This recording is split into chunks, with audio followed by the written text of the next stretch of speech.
শুধু আশ্বাস, বঞ্চনা, অবহেলা এবং পক্ষপাতিত্বের বাজেট বলে মনে করি। এই বাজেটকে মাননীয় বিরোধী দলনেতা মহোদয় বিস্তারিত ব্যাখ্যা সহকারে তার বক্তব্যের মাধ্যমে তুলে ধরে বিরোধিতা করেছেন। আমি ওনার সঙ্গে একমত। মাননীয় speaker sir, deputy speaker sir, এই বঞ্চনা, অবহেলা এবং পক্ষপাতিত্ব এবং বৈষম্যমূলক আচরণের জন্যই আমরা গ্রেটার ত্রিপুরা ল্যান্ড চাচ্ছি। কেননা গ্রেটার ত্রিপুরা ল্যান্ড কেন প্রয়োজন সেটার ব্যাখ্যা আমি আমার বক্তব্যে তুলে ধরব। আমি একজন ত্রিপুরাসা, সেই জন্য ত্রিপুরাসা এলাকা থেকে আমি নির্বাচিত হয়ে এসেছি। সেই জন্য আমি প্রথমে ট্রাইবাল ওয়েলফেয়ার ডিপার্টমেন্টকে ধরব এবং ট্রাইবাল ওয়েলফেয়ার ডিপার্টমেন্টকে আমি প্রথমে আলোচনায় নিয়ে আসব। ট্রাইবাল ওয়েলফেয়ার ডিপার্টমেন্ট, টিআরপি এবং পিজিটি অ্যান্ড ট্রাইবাল রিসার্চ, ওইখানে 1080.64% কোটি টাকা এখানে ধরা হয়েছে, মোট বাজেটে 3.91%। কিন্তু আমরা যদি দেখি টিটিএডিসি এলাকা, এই রাজ্যের 68% ভূমি নিয়ে, এলাকা নিয়ে এটা গঠন হয়েছে। ওইখানে 35% মোট জনসংখ্যার বসবাস করছে।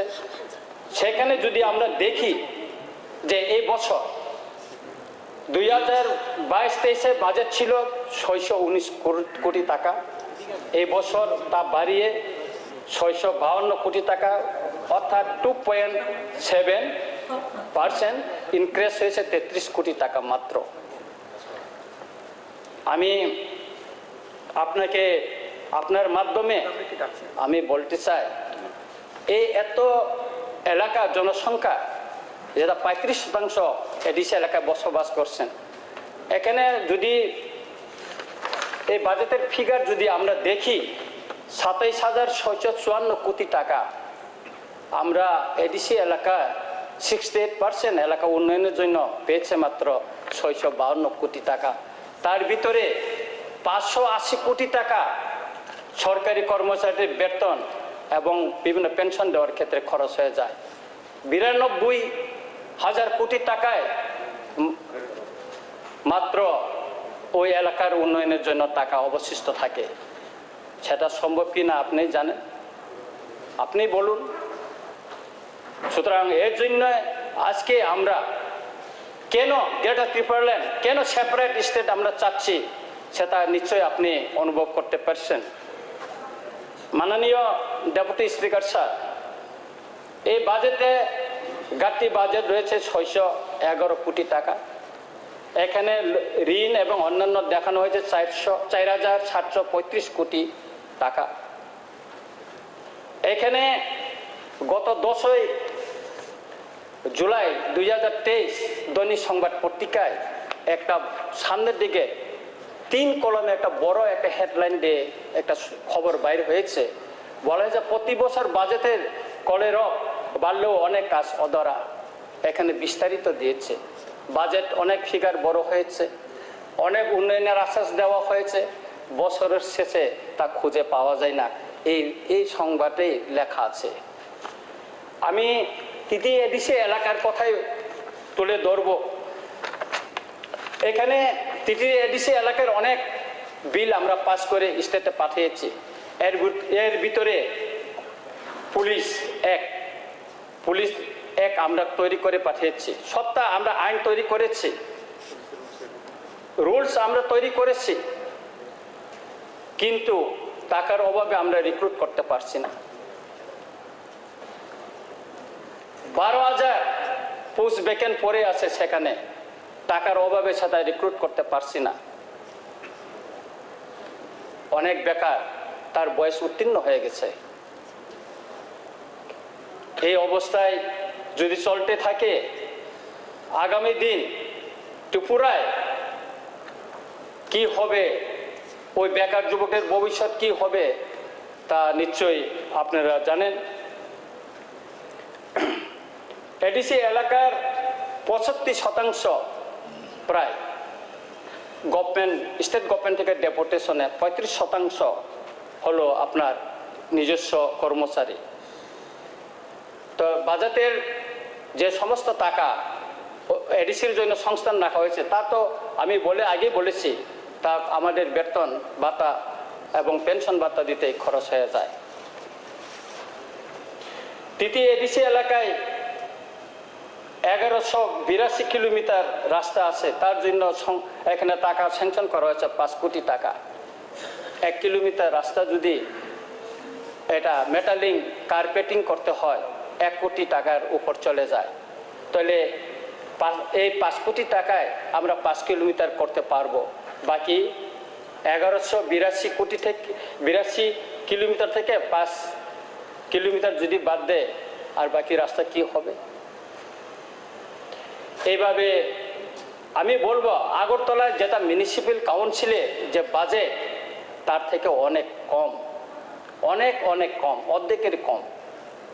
এইভাবে এডিসি আজকে 40 বছর হয়েছে। সেই জন্য এডিসি এলাকায় আমরা যারা তিপ্রাসা, যাদেরকে উপজাতি, অনেকে বলে জনজাতি, অনেকে বলে গিরিবাসী, এইভাবে আখ্যায়িত করে যাদের বসবাস করছে, তাদের ভাগ্য ফিরবে না। মাননীয় ডেপুটি স্পিকার স্যার, আমাদের ককবরকে একটা প্রবাদ আছে, যেসপন মাইমান্দি যেসপন খুলমান্দি আর গোনাক বুড়া নব্বুরা। এখানে বাজেট 27,654 কোটি হলে কি হবে? এডিসির ভাগ্য কিছুই হয়নি। তিপ্রাসদের উন্নয়নের জন্য এই বাজেটে 1000 কোটি টাকা পর্যন্ত এডিসি এলাকার জন্য হয়নি। এইভাবে যদি থাকে তিপ্রাসারা আগামী দিন কোথায় যাবে, তাদের ভবিষ্যৎ কি হবে, আপনি চিন্তা করে দেখুন। তাই এই বাজেটকে আমরা সমর্থন করতে পারছি না। আমরা এর জন্যে, এই বঞ্চনা, এই অবহেলা জন্য আমরা ভারতের সংবিধানের আর্টিকেল 2(3) অনুসারে আমরা গ্রেটার ট্রিপল-এন চাচ্ছি, সেপারেট স্টেট চাচ্ছি। আমাদের একজন মাননীয় বিধায়ক প্রমোদ রিয়াং বলেছেন, আপনারা কি ভারতের সংবিধানের কনস্টিটিউশন সলিউশন চান না গ্রেটার ট্রিপল-এন চান? আমি বলবো আমরা কনস্টিটিউশন সলিউশনে চাই, কারণ ভারতের সংবিধানের আর্টিকেল 2 এবং 3 অনুসারে গ্রেটার ট্রিপল-এন হবে। সুতরাং আমরা সংবিধানের মাধ্যমে আমাদের সমস্যাটা সমাধান করতে চাই। আমি ট্রাইবাল ওয়েলফেয়ার ডিপার্টমেন্টের যে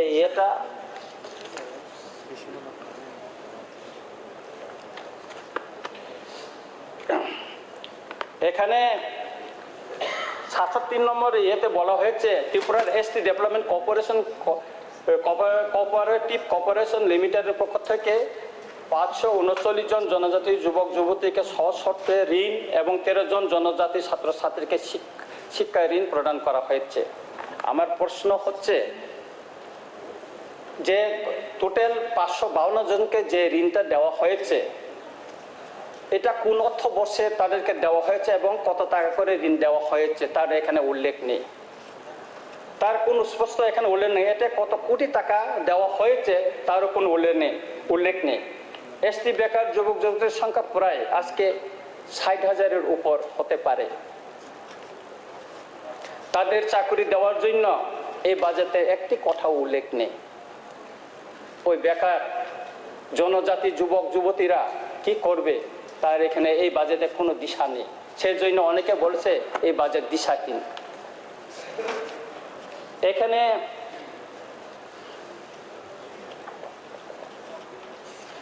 সিরিয়াল 70-তে বলা হয়েছে, আমি খুব আনন্দের সহিত ঘোষণা করছি যে স্থায়ী জীবিকা অর্জনের সুযোগ এবং পরিকাঠামোর উন্নয়নের মাধ্যমে ত্রিপুরাতে জনজাতিদের জীবনের মান উন্নয়নের জন্য বিশ্ব bank Tripura rural economics growth and service delivery project প্রকল্পের জন্য 1435 কোটি টাকা 175 মিলিয়ন মার্কিন ডলার মঞ্জুর করেছে। এই প্রকল্প আগামী কয়েক মাসের মধ্যে শুরু হবে।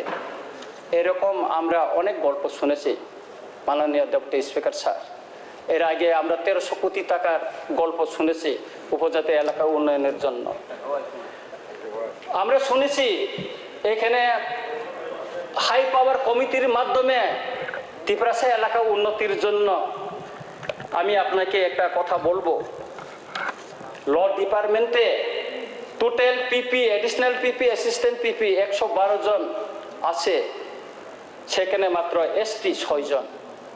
যদি আমরা 100% রোস্টার অনুসারে যদি আমরা দেওয়া হয়, তাহলে আমরা 34 জন পাওয়ার কথা পাইনি। এটা হলো বঞ্চনা, এটা হলো অবহেলা, এটা রেকর্ড আছে। এরকম 70 এখানে এরকম অনেক আমরা শুনে আসছি। 2018 থেকে 2022 পর্যন্ত কিছুই হয়নি, এরকম আমরা অনেক গল্প শুনেছি। 13,000 কোটি টাকার গল্প আমরা শুনেছি। এটা আশ্বাস ছাড়া আর কিছুই হবে না। এই যে আজকে এখানে যে 70 নম্বর ইয়েতে যেটা বলছেন, এটাও আমরা বিশ্বাস করতে পারছি না, বিশ্বস্ত হতে পারছি না মাননীয় স্পিকার স্যার। এরকম আমি আরেকটা এডুকেশনের ব্যাপারে আমি তুলে ধরবো আপনার কাছে। এখানে 16 নম্বরে আছে PM শ্রী স্কিমে মাধ্যমে প্রতিটি ব্লকে একটি করে মডেল স্কুল স্থাপনের প্রস্তাব রাখছি। 2023-24 অর্থ বছরে বাজেট বিদ্যালয় নির্মাণের জন্য আমি 50 কোটি টাকা ব্যয়ের বরাদ্দ রেখেছি। PM শ্রীটা একটা নতুন স্কিম হতে পারে, আমি এখানে শুনেছি, কিন্তু বিদ্যাজ্যোতি এটা পুরানো একটা স্কিম। আমার রামচন্দ্রঘাট 24 রামচন্দ্রঘাটে পদ্মবিল ব্লকের অধীনে কিন্তু বিদ্যাজ্যোতি স্কুল নেই, ব্লকের অধীনে এখন নেই। ওই কাঞ্চনপুরে 4টা হয়েছে, ওই পেশারথলে হয়েছে, অনেক বগল বাজে এখানে শোনাইছে আমাকে। কিন্তু উনি একবার পদ্মবিল ব্লকে আসুন, দেখে যান, আপনার তথ্য আছে কিনা দেখুন, গাঁথিয়ে দেখুন, আপনারা খুলে দেখুন।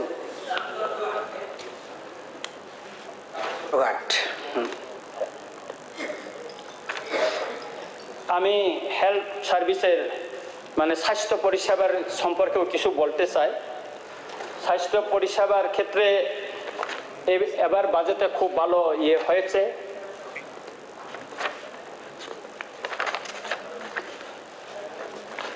তো 2023-24 অর্থ বছরে 38 নম্বরে বলা হয়েছে উত্তর দলাই এবং গোমতী জেলায় বুড়ো পুনর্বাসন 11টি হেলথ অ্যান্ড ওয়েলনেস সেন্টার নির্মাণ করা হবে। 2023-24 অর্থ বছর মহারানী, মধুপুর এবং বিশ্রামগঞ্জ প্রাথমিক স্বাস্থ্য কেন্দ্রগুলিকে পিএসসি কমিউনিটি স্বাস্থ্য কেন্দ্র থেকে সিএসসি উন্নতি করা হবে। মাননীয় ডেপুটি স্পিকার স্যার, আমি মাননীয় স্বাস্থ্য দপ্তরের ভারপ্রাপ্ত তথা মুখ্যমন্ত্রী মহোদয়কে একটা চিঠি দিয়েছিলাম। আমার বিধানসভা কেন্দ্রে 3টা পিএসসি আছে, এটা হইল রতনপুর, একটা হইল বাইজালবাড়ি, আর একটা হইল আমপুরা পিএসসি। কিন্তু এবার বাজেট আমি আশা করেছিলাম, আমি ওনার সঙ্গে দেখা করে আমি চিঠিটা দিয়েছিলাম, কিন্তু এবার যে বাজেটে আমার রামচন্দ্রঘাটের জন্য কিছু উল্লেখ করা হইল না। এটা তিপ্রাসা এলাকা বলে এই বঞ্চনা কিনা বা এই অবহেলা করা হয়েছে কিনা আমি এটা জানি না। এবং আমি বলেছিলাম যে সারা ত্রিপুরা এর আগে বিধানসভায় আরও 2টা জায়গায় ট্রমা সেন্টার, একটা হইল ধর্মনগরে আর একটা মনে হয় সাউথে, ওইটা ট্রমা সেন্টার, সেখানে আমি এডিসি হেডকোয়ার্টারে একটা ট্রমা সেন্টার খোলার জন্য আমি দাবি জানিয়েছিলাম। কিন্তু এবার যে বাজেটে এখানে ট্রমা সেন্টার খোলার জন্য এখানে কিছু করা না। 39 নম্বর ইয়েতে আছে এখানে নিত্যবাজার এবং দুর্গাবাজারে 2টি নতুন প্রাথমিক স্বাস্থ্য কেন্দ্র নির্মাণ এবং আনন্দনগর, বামতিয়া, তৈবান্দাল, দয়ারামপাড়া এবং নিহার নগরে 5টি নতুন প্রাথমিক স্বাস্থ্য কেন্দ্র উদ্বোধন করা হবে। 2023-24 অর্থ বছরে ধর্মনগর উত্তর জেলা হাসপাতালে ট্রমা কেয়ার সেন্টার চালু করা হবে। কিন্তু এখানে ওই যে আমি যেটা বলেছিলাম এডিসি হেডকোয়ার্টারে ট্রমা সেন্টার খোলার জন্য এখানে কিছু কথা উল্লেখ করা হইল না, বরাদ্দও মনে হয় নেই। তাই আমি বন বিভাগের সম্পর্কেও একটু বলতে চাই, ফরেস্ট ডিপার্টমেন্ট সম্পর্কে।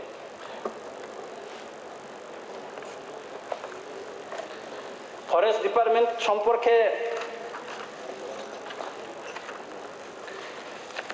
আমি বলবো, আমি শুনেছি যে বিশেষ করে এডিসি এলাকায় জায়গা প্রজেক্ট কোটি কোটি টাকা খরচ করে পিছিয়ে পড়া জনজাতিদের বা উপজাতিদের আর্থিক উন্নয়নের জন্য অনেক প্রজেক্ট হয়েছে। আমি পদ্মবিল রেঞ্জ অফিসে মাধ্যমে খোয়াই SDFO-কে একটি চিঠি দিয়েছিলাম। আমার রামচন্দ্রঘাট এলাকায় তথা পদ্মবিল রেঞ্জের অধীনে জায়গা প্রজেক্ট কোথায় কোথায় হয়েছে এবং সাকসেসফুল জায়গা প্রজেক্ট কোথায় আছে তার একটা তথ্য দেওয়ার জন্য। 3 মাস অতিক্রান্ত হয়ে গেল। ওই দিন ব্লকে রিভিউ মিটিং হলো, তারপরে ডিএমএ ডিসার মিটিংয়ে আমি উল্লেখ করেছিলাম, কিন্তু আজ পর্যন্ত আমি তথ্য পাইনি।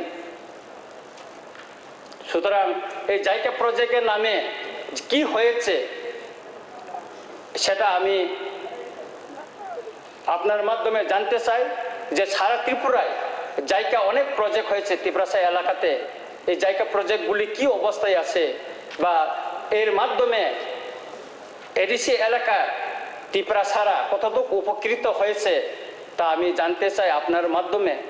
এবং দায়িত্বপ্রাপ্ত মাননীয় ভারপ্রাপ্ত মন্ত্রী বা তথা মুখ্যমন্ত্রী মহোদয়ের নিকট আমি জানতে চাই জায়গা প্রজেক্টের অবস্থাটা যদি সারা ত্রিপুরার সঙ্গে আমার রামচন্দ্রঘাট এলাকায়, আমার রামচন্দ্রঘাটটা বড়মুড়া পাহাড়ের নিচে অনেক জায়গা প্রজেক্ট হয়েছে বলে আমি শুনেছি, কিন্তু আমি ঘুরে দেখলাম গত নির্বাচনের পর থেকে আমি ঘুরছি, কিন্তু আমি কোথাও জায়গা প্রজেক্টের তেমন কিছু দেখিনি। কোথাও 2-3টা বাস লাগানো আর কোথাও কিছু কলা গাছ, এছাড়া আমি আর কিছু দেখিনি। তাছাড়া যে পাট্টা দেওয়া হয়েছে এই পাট্টা নিয়েও আমার এলাকাতে সাংঘাতিক ঝগড়া। পাট্টা দেওয়া হয়েছে, কাগজ আছে, ডিমার্গেশন নেই, কার জমি কোন দিকে এই নিয়ে ঝগড়া, এটা আমার এই বিষয়ে অনেক কিছু করা হয়েছে, কিন্তু এটা আজ পর্যন্ত সমাধান হয়নি।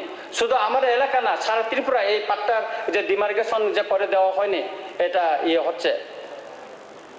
সুতরাং আমি আপনার মাধ্যমে অনুরোধ করব যে এই পাট্টা দেওয়ার যে ডিমার্গেশনটা এটা অবিলম্বে একটা সমস্যা সমাধান করে যদি দেওয়া যায় তাহলে খুবই ভালো হবে।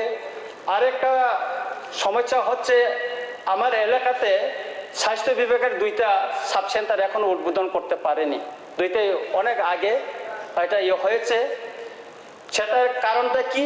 এটা বামফ্রন্ট আমলে এটা জমি নিয়েছিল চাকরি দেব বলে, কিন্তু তাদের পরিবার যারা জমি দিয়েছিল তারা চাকরি পায়নি, সেজন্য তালা দিয়ে রাখছে, আমরা খুলতে পারিনি। আমি নিজে কথা বলেছি এবং আমার কাছেও দরখাস্ত পড়েছে এটা একটা সমাধান করে দেওয়ার জন্য। সুতরাং এটাও একটা সমাধান করা উচিত। যে এইভাবে একটা দীর্ঘদিন একটা বিল্ডিং পড়ে আছে উপস্বাস্থ্য কেন্দ্রে, সেটা এটা এমন চলতে পারে না। এরকম একটা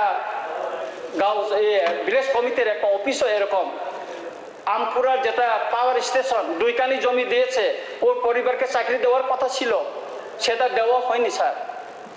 ওই পরিবারও আমাকে করেছে, বলছে আমি 2 কানি জায়গা দিয়েছি, তো আমার একটা পরিবার চাকরি পাওয়ার কথা, আমি কিছুদিন পরে তালা দিয়ে দেবো। আমি বিনয়ের সঙ্গে অনুরোধ করছি আপনি এটা করবেন না, আমার এলাকাটা অন্ধকার হয়ে যাবে।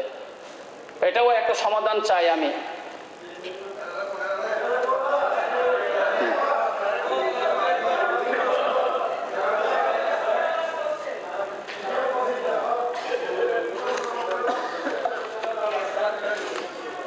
আমি আরেকটা মাননীয় সদস্য স্যার, আমি তো নতুন স্যার, একটু বলতে চাই আপনার মাঝে, একটু বলতে চাই, একটু বলতে দেন স্যার। আর অনেক কথা বলি, সবাই বলতে হবে না, আরো আছে স্যার। আমি আরো 9 জন আছে মাননীয় মুখ্যমন্ত্রী সহ। স্যার আমি যদি এইভাবে সবাই আমরা আধা ঘন্টা নিয়ে আমরা আলোচনা করি তাহলে রাত 10টা শেষ হবে না। স্যার এই যে প্রতি বছর বাজেটের কলেবর বাড়লেও অনেক কাজ অধারা রয়ে গেছে, ওইটাই আমি একটু তুলে ধরবো স্যার। এখানে 2021-22 অর্থ বছরে টেকসই উন্নয়নে জোর দেওয়ার কথা বলা হয়েছিল। 15,000 হেক্টর জমিতে অর্গানিক কৃষি, 10টি নতুন বায়োগ্রাম গড়ে তোলা, শিশুদের বিজ্ঞান মনস্ক গড়ে তোলার জন্য 10টি ভ্রাম্যমাণ তারামণ্ডল চালু করা, ভারত সরকারের সংস্কৃতি মন্ত্রকের সহযোগিতায় পুষ্পবন্ত প্লেসের ন্যাশনাল মডার্ন আর্ট গ্যালারি স্থাপন করা, মুখ্যমন্ত্রী মডেল ভিলেজ স্কিম, ভূমাতে ত্রিপুরা ভবন নির্মাণ, সব অফিসকে এক ছাদে তলায় আনার জন্য নতুন অফিস বাড়ি নির্মাণ, পুলিশ হেডকোয়ার্টার নির্মাণ, এই কতগুলা করা হয়েছে। কিন্তু গত অর্থ বছরে কি হয়েছে তার কোনো বিস্তারিত আমরা জানতে পারলাম না। আমার এলাকা উপেন্দ্রনগর একটা মুখ্যমন্ত্রী মডেল ভিলেজ আছে, আমি বিনয়ের সঙ্গে অনুরোধ করব একবার ভিজিট করে দেখুন স্যার, সেই উপেন্দ্রনগর মডেল ভিলেজ, মুখ্যমন্ত্রীর মডেল ভিলেজটা আপনি দেখুন ওটা কি অবস্থায় পড়ে আছে। সুতরাং আমি পরিশেষে বলবো যে এই বঞ্চনা, এই অবহেলার কারণে আজকে এই যে 68% যে এলাকাটা আছে তাকে নিয়ে আমরা একটা ভারতের সংবিধানের আর্টিকেল 2 এবং 3 অনুসারে আমরা গ্রেটার ত্রিপুরাল্যান্ড চাচ্ছি। গ্রেটার ত্রিপুরাল্যান্ড আমি তো বলে দিচ্ছি যে এডিসি এলাকাকে নিয়ে, আপনি তো এডিসির বাবা ছিলেন, আপনি তো জানার উচিত ছিল। ওই আরেকজন ত্রিপুরাল্যান্ড দাবিদারও বসে আছে এখানে চুপ করে, ত্রিপুরাল্যান্ডের দাবিদার রঞ্জিত বাবু, বসে আছে। আপনারা তো একবার বলছেন বাংলাদেশ কোথায় থেকে সীমানা করবে, একবার বলছেন আপনারা আগরতলা, কোনটা করুন। আমরা 14 বছর আছি, আমরা এখন 14 বছর আছি, আপনি মাত্র 2 বছর আবু, 2 বছর শিশু। আপনি যখন 14 বছর হবে তখন আপনি এই পার্টি ছেড়ে চলে যাবেন, বুঝছেন? আপনারা সীমানা আগে ঠিক করুন, আপনারা আগে নিজের মধ্যে ঠিক করুন। আমরা 14 বছর আছি, আপনি যখন 14 বছর যাবেন আপনাকে খুঁজে পাওয়া যাবে না, বুঝছেন? আমরা ভারতের প্রধানমন্ত্রী নরেন্দ্র ভাই মোদীকে বিশ্বাস করি। নরেন্দ্র ভাই মোদী একমাত্র জনজাতি কল্যাণের সমস্যা সমাধান করতে পারবে। এই আপনারা সিপিএম নেতারা কোনোদিনের সমস্যা সমাধান করতে পারবেন না, এই 3 জন বিধায়করা কোনোদিনের সমস্যা সমাধান করতে পারবেন না। যতক্ষণ পর্যন্ত আপনি আমাদের সঙ্গে ট্রেজারের বেঞ্চে যতক্ষণ পর্যন্ত না আসবে ততক্ষণ পর্যন্ত আমাদের জনজাতির সমস্যার সমাধান হবে না, বুঝছেন? আপনার ম্যাপটা আগে ঠিক করুন, আপনার এরিয়াটা ঠিক করুন। আপনি 14 বছর হবেন তখন আপনাকে খুঁজে পাওয়া যাবে না, বুঝছেন? আমরা আসি, বিজেপির সঙ্গে আসি, 2018-তে আমরা বিজেপির অ্যালায়েন্সে আছি। একমাত্র এই সিপিএম এর কারণে আমরা আলাদা রাজ্য দাবি করছি, বুঝছেন? একমাত্র এই সিপিএম এর কারণে। কিন্তু আপনারা আজকে এই সিপিএম কে মদত দিয়ে বিজেপি আয়ত্তের থেকে রুখা যাবে না ত্রিপুরা রাজ্যের মধ্যে। আগামী দিনে আপনারা বিদায় হবেন, জনগণ আপনাকে বিচার করবেন, জনগণ আপনার সঙ্গে আপনাকে নিষেধ করবেন যতক্ষণ পর্যন্ত আপনারা যত করবেন, বুঝছেন? আপনারা সঙ্গে থাকবে না জনগণ, আপনারা সঙ্গে থাকবে না জনগণ। আপনি যখন 14 বছর হবেন আপনাকে খুঁজে পাওয়া যাবে না। আমরা 14 বছর আছি, এনসি দেববর্মার নেতৃত্বে আমাদের রাজ্যের মাননীয় মুখ্যমন্ত্রী প্রফেসর ডক্টর মানিক সাহা মহোদয়ের নেতৃত্বে আমরা কোনোদিন এই সিপিএম এর বোল্ড রাজনীতির কারণে আজকে আলাদা রাজ্যে দাবি উঠেছি। সিপিএম এর বোল্ড রাজনীতির কারণে আজকে কি বলে সিপিএম বলছে যে এডিসি গঠন করার সময় ওনারা নাকি এডিসি গঠন করেছে। আমরা কোনোদিন স্বীকার করবো না। আমাদের আইপ্যাডে আমাদের পার্টিতে এখনো আমাদের চেয়ারম্যান আছে হরিনাথ দেববর্মা। হরিনাথ দেববর্মা যখন শিক্ষিতদের জন্য দাবি করেছেন, আপনি এই সিপিএমকে সমর্থন করেছেন, তখন আপনি শিক্ষিতদের জন্য বিরোধিতা করেছেন। যেটা আজকে দীপঙ্কর বাবু বলেছে, দীপঙ্কর বাবুকে আপনি সমর্থন করছে। আমরা কোনোদিন ত্রিপুরার ইতিহাসকে আমরা প্রমাণ করতে চাই না, মানুষকে কোনোদিন ভুল কথা দিতে চাই না। আপনারা সিপিএমকে সমর্থন করলে আপনারা পথ হারিয়ে যাবে, আপনারা সমর্থন করবে সিপিএমের লোকে আপনারা হারিয়ে যাবে। যতক্ষণ পর্যন্ত চিরাচিরি করবেন কিচ্ছু হবে না, কিচ্ছু হবে না, কিচ্ছু হবে না। আপনারা প্রয়োজনের কিচ্ছু হবে না। এই সিপিএম কোনোদিন আপনার দাবি পূরণ করবে না। এই 3 জন বিধায়ক কংগ্রেস কোনোদিন আপনার দাবি পূরণ করবে না। দাবি পূরণ করবে আমাদের রাজ্যের মাননীয় মুখ্যমন্ত্রী প্রফেসর ডক্টর মানিক সাহা মহোদয়, সর্বশেষ জনকল্যাণ প্রধানমন্ত্রী নরেন্দ্র ভাই মোদী একমাত্র জনজাতিদের জন্য সমস্যা সমাধান করবে। আপনারা যখন ছিলেন কিচ্ছু হবে না, কিচ্ছু হবে না, কিচ্ছু হবে না। একবার এলাকা মনোহর নাই, একবার এলাকা ফেল নাই, একবার এলাকা রাস্তা নাই, আবার গ্রেটার ত্রিপুরাল্যান্ড, একবার এডিসি এরিয়া, একবার করবে আগরতলা এরিয়া, একবার করবে বাংলাদেশ এরিয়া। মানুষকে বোকা বানানো কোনো দিনে আর মানুষ কোনো দিনে